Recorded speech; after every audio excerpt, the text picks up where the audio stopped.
Shalom Aleichem, la paracha qu'on lira Be'ezrat Hashem, ce Shabbat, elle s'appelle Parashat Vayeshev. Et on va faire un peu la paracha d'après le Sod. La paracha, elle parle de la vente de Yosef et son départ vers l'Égypte. Et on sait que la descente en Égypte, elle était déjà dite à Avraham Avinu dans Sefer Bereshit, chapitre Tedvav, Pasuk Yud Gimel, dans Brit Ben Abetarim, Hashem dit à Avraham Avinu, Yado Teda. כי גר יהיה זרעך בארץ לא להם, ועבדום ועינו אותם 400 שנה. Et on sait qu'au moment qu'Hachem dit à Avraham Avinu, dans Brit Ben Abetarim, qu'on partira en exil en Égypte, Hachem il lui fait allusion aussi à tous les 4 exils qu'on aura. Regarde là-bas dans chapitre Tedvav Pasuk Yudbet. Vehine Emma, Chashecha, Gedola, Nofelet Alav. Nofelet, c'est l'exil des Babylonies.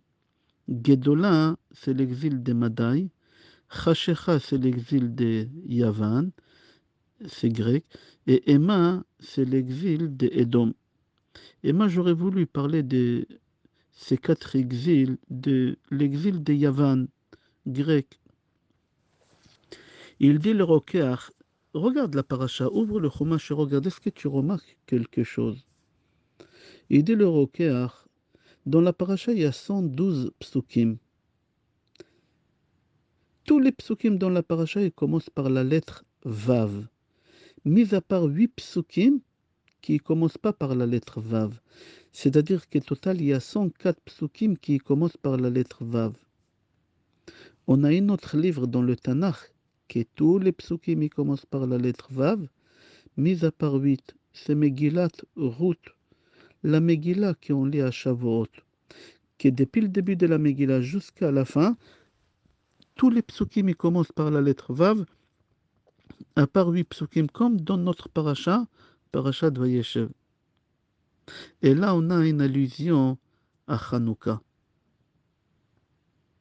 Quel rapport le Vav dans notre paracha et le Vav qu'il y a dans Megillat Ruth?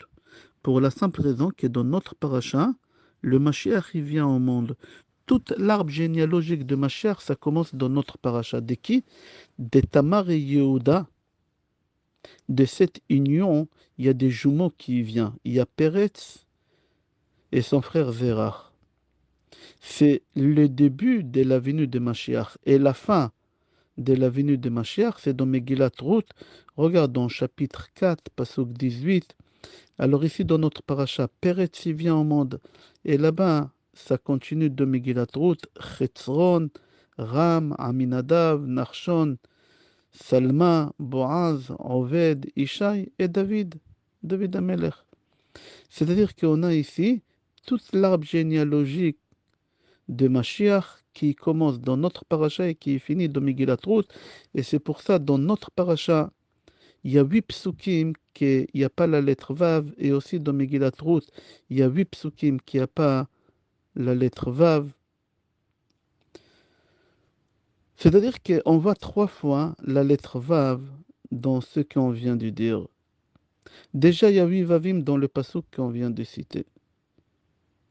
Il y a 8 Vavim qui manquent aussi dans la paracha. Il y a 8 Vavim qui manquent dans Megillat Ruth. Et il y a 8 Vavim dans ce pasuk-là. C'est-à-dire que le chiffre 8, il est lié au Mashiach et il est lié à Hanouka. C'est-à-dire le chiffre 8, 8 jours de Hanouka, il est lié au Mashiach et j'aimerais comprendre comment. C'est rapporté dans le Midrash que le violon que les Lévi'im ils jouaient avec au Beth Amikdash, il avait 7 cordes. Et quand le Mashiach il viendra, on va rajouter une 8e corde à ces violons-là. Comme c'est marqué dans Tehillim 6, Lamnatser bin Ginot ala Shminit. C'est quoi Shminit? 8e. Quelle 8e? C'est la 8e corde qu'on va rajouter sur les violons. C'est-à-dire que le chiffre 8, il fait allusion toujours quand le Mashiach il viendra. Et dans notre paracha, et dans Megillat Ruth. Et aussi dans ce Midrash, que le violon de Lévi, il en a 7, et le Mashiach il viendra, il va y avoir un des plus 8. Dans le Zohar HaKadosh, dans Parashat Miketz, c'est rapporté là-bas, Velo Zachar Sarah Mashkim et Yosef Vaishkacheu. Velo Zachar, Zachar, il ne s'est pas souvenu. Le maître et chanson de Yosef, Vaishkacheu, il a oublié. Et tout le cours, il va être basé sur le mot Vaishkacheu, oublié. Il dit le Zohar HaKadosh, je ne comprends pas hein, pourquoi dans le Pasuk c'est répété 2 fois Velo Zachar et Vaishkacheu. C'est la même chose. Velo Zachar, il ne s'est pas souvenu. Vaishkacheu, il a oublié. Pourquoi il y a le mot Vaishkacheu? Il est en plus. Et il dit le Zohar HaKadosh, pour la simple raison que Yaakov, il a été puni don pour don. Lui, il a dit au ministre et chanson quand il est sorti de prison, il lui a dit, souviens-toi de moi quand tu seras devant le roi. Il lui a répété 2 fois. Alors, Yosef, il a été puni que quoi? Vaishkacheu. Que quoi? C'est à Hanouka. Les Grecs, tout leur travail à eux, c'était quoi? C'est pas nous éliminer. C'était nous faire oublier la Torah. C'est marqué les shakecha mitoratecha ou la avira michuk eretzonecha. On utilise le mot les shakecha ma Hanouka plusieurs fois. Et mis à part ça, n'oublie pas que la fête de Hanouka, ça ramène la mémoire. Regarde dans Ilchot Rambam. Le Rambam il dit que c'est lui qui met la mezouza à la maison, c'est lui qui porte le tzitzit, et c'est lui qui allume les bougies de Hanouka avec de l'huile d'olive. Jamais il tombera malade de l'Alzheimer, jamais il aura des problèmes de mémoire. Aussi dans Gemara au Rayot, je ne me souviens pas de la page, est-ce que c'est Yud Bet ou Yud Gimel, là-bas c'est rapporté toutes les choses qui ramènent la mémoire, et parmi les choses, là-bas la Gemara elle cite Shemen Zait, l'huile d'olive. C'est-à-dire que le miracle de Hanouka qu'on a eu à travers l'huile, c'est quoi? C'est pas que l'huile, elle a duré, au lieu d'1 jour, elle est restée 8 jours. On a eu beaucoup plus de miracles que ça au Beth Amikdash. À l'époque de Rabbi Hanina Segana Kohanim, on avait aussi un miracle qu'une fois il a allumé la menorah à Rosh Hashanah et les bougies ils ont resté allumées jusqu'à Rosh Hashanah d'après 1 an, pas 8 jours, 1 an. Le miracle de Hanouka, c'est les Grecs, ils ont voulu nous faire oublier la Torah. C'était une guerre des mémoires. On va développer ça. La semaine dernière, on a étudié, on va rentrer d'après la Kabbale un peu. La semaine dernière, on a lu dans la paracha la guerre que Yaakov il a eue avec l'ange. Et l'ange, il a fait mal à Yaakov Avinu dans le genou. Et c'est pour ça qu'on n'a pas le droit de manger guide anaché, le nerf sciatique. Mais je préfère utiliser le terme guide anaché. Le prêtre Chaim, il pose la question, il dit, quand on retire de chez l'animal le nerf sciatique, est-ce qu'il faut retirer des un pied ou des 2 pieds? Rabbi Yehuda dit, d'un seul pied, ça suffit. C'est seulement marquer le coup, comme on dit. Chachamim, ils ne sont pas d'accord avec Rabbi Yehuda, et la halakha, elle est comme Chachamim. Ils disent qu'il faut enlever le nerf sciatique des 2 pieds. Pourquoi des 2 pieds? Ari Akadosh, Ari Zal, d'après la Kabbale, il explique, il dit, parce qu'on a les 7 sphirot, Chagat Nahim, Chagat, Chesed, Gvura, Tiferet. Nahim, c'est Netzach, Hod, Yesod ou Malchut. Ici, tu remarques qu'il y a 7 sphirot. On a 7 jours dans la semaine, et chaque jour de la semaine, il y a une sphira qui lui appartient. À Sfirat HaOmer, on a 7 semaines de Sfirat HaOmer. Chaque semaine, elle a une sphira qui lui appartient. Notre corps, il est divisé en 7, et chaque partie de corps, c'est une sphira qui lui appartient. On dit ça tous les matins dans Patach Eliyahu Hanavi Zachor Letov Ve'amar. On dit là-bas, Chesed, c'est quoi le Chesed? C'est quel membre de corps? Deroa Yemina. C'est quoi Deroa? C'est le bras droit. Gvura, c'est Deroa Semala. Pardon, je répète. Chesed, Deroa Yemina. Chesed, c'est la main droite. Gevura, Deroa Semala, c'est la main gauche. Tiferet, c'est le corps. Et qu'est-ce qui nous intéresse? C'est 4 et 5. Netzach et Od. Terin Shokin. Netzach et Hod, c'est les deux pieds. Sixième, c'est Yesod, Siyuma de Gufaot Berit Kodesh. Et la septième, c'est Malchut Pe Torah Shebe'al Pe. Qu'est-ce qui m'intéresse pour le cours? C'est le 4 et le 5, Netzach et Hod. Et il dit à Ari Akadosh que l'ange qui est venu se battre contre Yaakov, c'était l'ange d'Esav. Et il a essayé de frapper Yaakov dans Terin Shokin, dans les deux pieds, qui sont Netzach et Hod. Mais en fin de compte, il n'a pas réussi. Il a touché le pied de Yaakov où il y a Netzach. Il n'a pas réussi à toucher le Hod. Il faut que tu saches, les fêtes aussi sont divisées par 7. Pesach, c'est Chesed. Shavuot, c'est Gvura. Tiferet, c'est Sukkot. Netzach, c'est Purim. Chanukah, c'est Hod. C'est-à-dire que Netzach, c'est un pied. Chanukah, c'est l'autre pied. On a dit que Netzach et Hod, c'est les Terin Shokin. C'est-à-dire que l'ange de Yaakov, il a essayé de nous toucher dans la fête de Purim, que c'est Netzach, et dans la fête de Chanukah, que c'est Hod. Le Sfat Emet dit que Chanukah, c'est une fête que Chachamim ils ont instaurée. Mais il tire toute sa puissance d'une fête de la Torah. Quelle fête d'après toi? Réfléchis, c'est logique. C'est la fête des Sukkot. Pourquoi? Parce que les deux, ils durent 8 jours. Purim, il tire sa puissance de quelle fête? Shavuot. Purim, c'est mis de Rabbanan, Shavuot, c'est mis de Horaïta, parce que les deux, c'est un seul jour. Et dans les deux, on a reçu la Torah. À Shavuot, on a reçu la Torah Bekfiya. Regarde, Gemara Shabbat, page Peichet. Et à Purim, Kibalnu Beratson. À Purim, on a dit, à Purim, c'est marqué Kimu ve Kiblu. Et aussi, les trois fêtes, ils sont liés à nos patriarches. Pesach, Avraham, c'est marqué Mari, Lushiva, Asi, Ogot. Et après, quand ils sont partis chez l'autre, c'est marqué qu'il leur a donné des matzot. Shavuot, ça appartient à Yitzhak, parce que c'est marqué avec Kol Shofar, Oler vechazek meod. Hashem, il a sonné avec le shofar de bélier de Yitzhak. Et Sukkot, ça appartient à Yaakov. On a lu dans la paracha, Vaïsa Yaakov Sukkota, ou Vaïvne Sukkot le Mikneo. Et à part ça, on a deux fêtes qui sont mises des Rabbanan et qui appartiennent à des femmes. Les deux fêtes appartiennent à des femmes. Chanukah, il était fait grâce à une femme qui s'appelait Yehudit. Purim, ce miracle il a été fait grâce à une femme qui s'appelait Esther. Et ça appartient à nos matriarches. Léa, c'est Chanukah. Parce que Léa, avec sa servante, elle avait 8 enfants, et Chanukah, c'est 8 jours.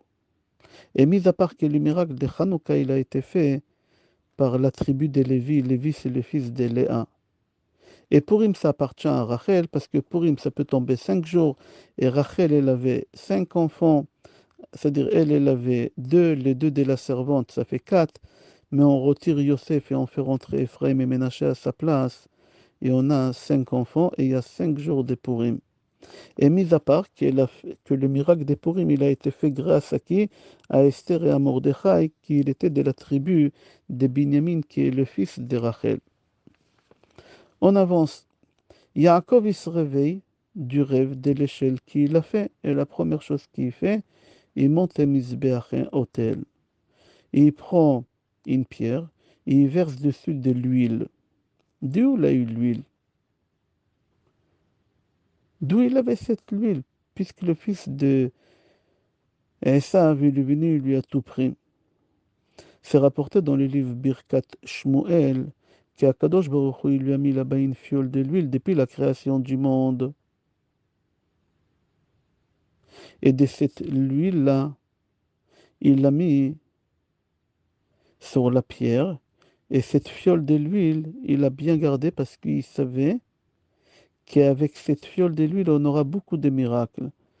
On va badigeonner les ustensiles de Beth Amikdash, on va badigeonner les ustensiles à l'époque de Moshe Rabbeinu, de Mishkan. Tous les rois, on va les rendre avec cette fiole de l'huile. Et Eliyahu Hanavi, il aura des miracles avec de l'huile. Et Ovadia Hanavi aussi, il aura des miracles avec de l'huile. Et cette fiole de l'huile, on l'a retrouvée au Beth Amikdash à Hanouka, qu'elle avait le tampon de Kohen Gadol. Et ils ont allumé 8 jours. C'est-à-dire que dans notre paracha, quand Yaakov il retourne pour chercher la petite fiole, on voit dedans déjà que Yaakov il commence à s'inquiéter pour Hanouka. Alors j'ai dit qu'on a les deux sphirotes, Netzach et Od, que chacune elle appartient à une jambe et chacune elle appartient à une fête. Alors Hod, ça appartient à Hanouka. Alors on pose la question, on dit, pourquoi le guide à Naché, il s'appelle Naché? Tout à l'heure j'ai dit que j'aimerais utiliser en hébreu, pas en français, les nerfs sciatiques, parce que je voulais que tu m'expliques c'est quoi Naché. Dans le Zohar HaKadosh, il dit Rabbi Shimon Bar Yochai, Naché, ça veut dire oublier. Oublier. C'est la racine de oublier. Et tout le but de l'ange qui s'est battu avec Yaakov, c'était de faire oublier à Yaakov la Torah. D'où tu sais que Naché c'est oublié. Yosef, il appelle son fils. Mais Naché, regarde dans chapitre 41, pasuk 51. Ki nashani Elohim et kol amali ve'et. C'est-à-dire qu'Akadosh Baruch Hu, il m'a fait oublier. Yosef, il dit qu'Akadosh Baruch Hu, il m'a fait oublier tous mes soucis, tous mes problèmes. C'est-à-dire Nashani, mais Naché, c'est oublié. Alors quand l'ange d'Esav, il tape à Yaakov dans le guide à Naché, parce qu'il a voulu le faire oublier la Torah. Et c'est pour ça, on dit que ça appartient à Hanouka. À Hanouka, ils ont voulu nous faire oublier la Torah. On dit ça dans Alanissim, les Grecs, que c'est l'ange d'Esav, ils ont voulu nous faire oublier toute la Torah. Ils ont voulu nous taper dans la mémoire. C'est rapporté dans Gemara Shabbat, page 88, au moment que Moshe Rabbeinu il est monté au ciel pour nous ramener la Torah, les Malachim, ils ont dit à Hachem, qu'est-ce qu'il fait ici un être humain? Akadosh Baruch Hu, il leur a dit, il est venu chercher la Torah. Et eux, ils disent à Hachem, ten hotra, bashamaim, hotra, c'est quoi hotra? Hod. C'est quoi Hod? Hod, c'est la mémoire de la Torah. Ils disent à Hachem, laisse ici la force de la Torah. C'est quoi la force de la Torah? Eux, les Malachim, ils disent à Hachem, comme tu as donné la force entre les mains d'un être humain qui s'est investi dans la Torah, qui peut trancher des halakhot, et nous ici dans le ciel, on est obligé de se plier, on aimerait avoir aussi la même force de pouvoir trancher ici aussi, non. Et Hachem, il refuse. Il y a une Gemara qui est très connue, Baba Metzia, page de non-tête. Elle est connue, c'est Tanuro shel Achnai. C'est un four. Est-ce qu'il est caché ou il n'est pas caché? Rabbi Elazar, il dit, et Rabbi Eliezer, il dit qu'il est caché, et Chachamim, ils disent qu'il n'est pas caché. Et là, qu'est-ce qui se passe? Il y a une voix céleste qui elle dit au Chachamim, qu'est-ce que vous voulez de Rabbi Eliezer? La halacha, il est comme lui. Et Rabbi Yoshua, quand il a entendu la voix céleste, c'est marqué Ahmad Rabbi Yoshua al Raglav, il s'est mis debout sur ses deux jambes. Et il a dit à Hachem, Hod, il n'est pas dans le ciel. Vous n'avez pas la force dans le ciel de trancher. Vous n'avez pas la force dans le ciel de vous mêler quand nous on tranche en bas. Tu imagines comment il parle à Hachem? Et Hachem, il lui a donné raison. Ok, pourquoi je raconte cette Gemara? Pour arriver à cette question. Pourquoi Rabbi Yoshua, il s'est mis debout sur ses deux jambes? C'est marqué Ahmad Rabbi Yoshua al-Raglav. Pourquoi il s'est mis debout sur ses deux jambes? Il pouvait parler assis. À Ari Akadosh, il dit que Rabbi Yoshua, il a montré ses pieds. Et il a dit à Hachem, tu vois ces deux pieds-là, c'est Netzach et Hod. Il voulait dire à Hachem et aux Malachim de ne pas se mêler dans le ciel. Ils n'ont pas le Hod. Il est ici, il est en bas. C'est à nous de trancher. Vous n'avez pas le droit de vous mêler. Il y a un chant, Baruch Hashem, qui est très connu, qu'on chante tous les vendredis soirs chez nous à la maison. Bar Yochai nimshachta ashrecha, shemen sason mechaverecha. Après on dit Moshav tov yashavta, yom nasta, yom asher barachta, bim'arat, tzurim she'amadeta, sham kanita, hodcha vadarecha hod. Sham kanita hod. De cette chant, on apprend que Rabbi Shimon Bar Yochai, il a réussi à acquérir cette mida, cette ma'ala, cette sphira de Hod. Hod, c'est la mémoire, le secret de la Torah. Rabbi Shimon Bar Yochai, il a atteint le niveau de pouvoir trancher une halakha et que Hachem, il tranche comme lui dans le ciel. Comment Rabbi Shimon Bar Yochai, il a pu acquérir cette force-là? À travers les épreuves, les souffrances qu'il a traversées dans la grotte. Achida Kadosh Rabbi Chaim Yosef David Azoulay dit qu'il a entendu d'un sage qui s'appelait Rabbi Masoud, que Rabbi Masoud il dit qu'il a entendu de Harizal, sorti Ilim 68, Pasuk 19, Alita Lamarom, Shavita Shevi. Shevi, c'est Shimon Bar Yochai. Regarde, Rabbi Shimon Bar Yochai, il a quitté le monde le 33e jour de Omer. C'est quoi la sphira de ce jour 33, de 33e jour de Omer? Regarde, c'est quoi la sphira? C'est Hod. Et la sphira de la semaine des 33e jour aussi, c'est Hod. C'est-à-dire que Rabbi Shimon Bar Yochai, il a quitté le monde quand les sphirotes, ils étaient Hod Sheba Hod. Comment il a pu mériter Rabbi Shimon Bar Yochai à avoir cette chance de quitter le monde Hod Sheba Hod? Pour la simple raison que Rabbi Shimon Bar Yochai, il a acquis toute la Torah à travers des épreuves, il s'est investi dans la Torah. Il a bu que de l'eau et des caroubes, il a mangé pendant toutes ces années qu'il était là-bas. Et là, Chafetz Chaim nous dit que l'ange d'Esav, il vient et il frappe Yaakov Avinu. Pourquoi il frappe Yaakov? Pourquoi il n'a pas frappé Yitzhak? Pourquoi il n'a pas frappé Yaakov? Il dit tout simplement que Yaakov, c'est lui, par lui la Torah, elle commence. Alors qu'est-ce qu'il fait l'ange d'Esav? Il essaye de toucher Yaakov dans le Netzach, c'est la Torah. Il lui donne une coup dans le Hod, c'est l'investissement de la Torah. Et c'est ça qu'est-ce qu'ils ont voulu les Grecs nous faire. Les Grecs, ils n'ont pas voulu nous tuer, ils n'ont pas voulu notre corps, ils n'ont pas voulu nous exterminer. Eux, ils ont voulu une seule chose, le'ashkicham toratecha ou le'aviram mechuker etzonecha. Ils ont voulu arracher de nous le Hod Sheba Torah. C'est quoi le Hod? Le Amal Torah, l'investissement de la Torah. Ils ont voulu nous faire oublier Torah Sheba Alpeh. Alors le miracle, il a été fait à travers l'huile. Le miracle de Hanouka, il est à travers l'huile. Pourquoi à travers l'huile? Pour la simple raison que le prophète Hoshea, regarde dans le livre Hoshea, dans chapitre 14, Pasuk 7, il appelle l'olive Hod. Vayihi kezait hodo vereach lo kalevanon. C'est-à-dire que l'huile c'est Hod. Et Yaakov, il a reçu l'huile du ciel, comme on a dit tout à l'heure. Il a trouvé l'huile sur place. C'est-à-dire qu'Akadosh Baruch Hu, il a donné à Yaakov Avinu le Hod. Il lui a donné la mémoire de la Torah. Il a donné la force de trancher la Torah. Et l'ange, il a voulu faire oublier la Torah à Yaakov Avinu. Quel est le lien entre l'olive et le Hod? Alors il dit, l'huile, c'est une des choses les plus amères qu'il y a. Et la Torah, c'est la chose la plus douce qu'il y a dans la Torah. Alors il dit, il faut que tu saches que le Hod, la douceur de la Torah, ou la douceur de l'huile, quand est-ce que tu profites? De l'huile, tu profites après que tu as pris l'olive et que tu l'as concassé, j'ai grandi en français, que tu l'as écrasé, que tu l'as... Il y a l'huile, le pur l'huile de première pression, il sort, c'est le meilleur. Certes, elle était amère avant. La Torah, c'est la même chose. La Torah, tu sens le plaisir de la Torah, c'est quand tu t'investis, quand tu te prives des choses. Rabbi Shimon Bar Yochai, il a acquis le Hod de la Torah dans la grotte. Pourquoi? Parce qu'il a mangé des caroubes, il a bu que de l'eau.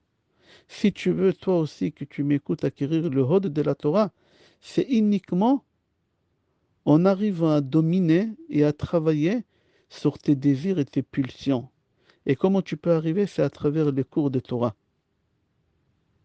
On a ramené le Roker, que toute parachat Vayesh, elle commence par la lettre Vav, mise à part 8 psukim, et aussi Megillat Ruth. Tout le livre il commence par la lettre Vav, mise à part 8 psukim. Ça parle de quoi ici, ces chiffres 8, dans notre parachat, et dans Megillat Ruth? Ça parle ici des 8 jours de Hanouka, que c'est une préparation de la venue de Mashiach. Là, on va commencer Hanouka. Be'ezrat Hashem à partir de, je crois, c'est dimanche soir, le premier bougie, c'est-à-dire c'est une préparation à la venue de Mashiach Be'ezrat Hashem qui viendra très vite. Je te souhaite bracha ve'atzlacha, besorot tovot et kol tov.